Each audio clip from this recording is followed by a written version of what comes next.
My aunt kept telling everyone at family gatherings that my baby wasn't my husband's child as a hilarious joke. She went pale when I made her remember her funny crime. When our daughter Lily was born, she had bright red hair. Neither me nor my husband Daniel have red hair. I'm blonde, he's brunette, but my grandmother had red hair, and Daniel's grandfather did too. The pediatrician said it's completely normal, happens all the time with recessive genes. Everyone understood this except my aunt Beverly. At Lily's first family gathering when she was 3 weeks old, Beverly Monthly had a ring thing. Well, we know what happened here. Well, when King everyone, I answered was she meant. She laughed and said red hair doesn't come from nowhere. Maybe I had some explaining to do. Daniel's face went tight, but he stayed quiet. My mom told Beverly to stop being ridiculous. Beverly said she was just joking. Couldn't anyone take a joke anymore, but she didn't stop. Every single family event, Beverly would make comments. My nephew's birthday, she asked Daniel if he wanted a paternity test for Christmas. At Easter, she told my cousin that Lily would just lay mailman. At the 4th of July barbecue, she asked me in front of 15 relatives if I wanted to confess anything. Each star she laughed at this she was kivu, but Daniel stopped commenting on the events after the 3rd time. Said he couldn't listen to it anymore. My mother-in-law heard about Beverly's jokes from my cousin. She started asking questions. Was Daniel sure? Had we considered testing? She never said these things to me, only to Daniel. He told me she was concerned about him being naive. His brother started making comments too. Subtle at first, then more direct, asking Daniel if he noticed Lily didn't have his nose. Pointing out she was tall for her age when both Daniel and I were average hots. Daniel started looking at Lily didn't Lee. That was suspicion exactly. It was questions. To it started her age for him but 9.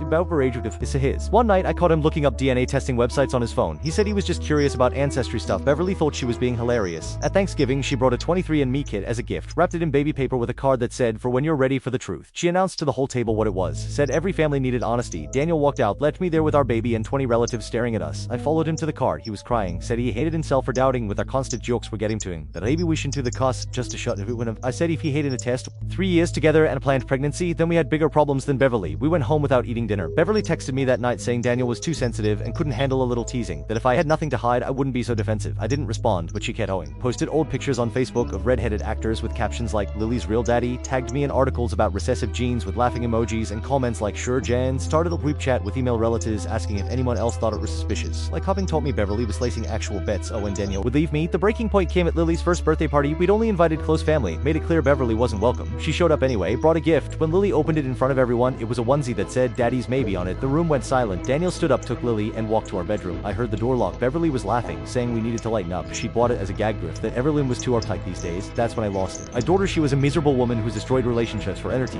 That 3 divorces make sense now. That even her own kids didn't talk to everyone who. Why? She said I was being dramatic over a little joke. I said her joke was destroying my marriage. She said if my marriage was that weak, it deserved to be destroyed. My mom tried to intervene, but I wasn't done. I announced to everyone that Beverly had been spreading rumors for a year, that she'd placed bets on my marriage ending, that she'd made Daniel so paranoid he was looking at DNA tests, that this wasn't humor, he was cruelty. Beverly tried to leave, but I followed her to the door. Told her if she ever taunted us again, ever made another joke, ever mentioned my daughter Theo Color, I told everyone about the money she stole from grandma's escape. Her face went white. Told her channel like a lot.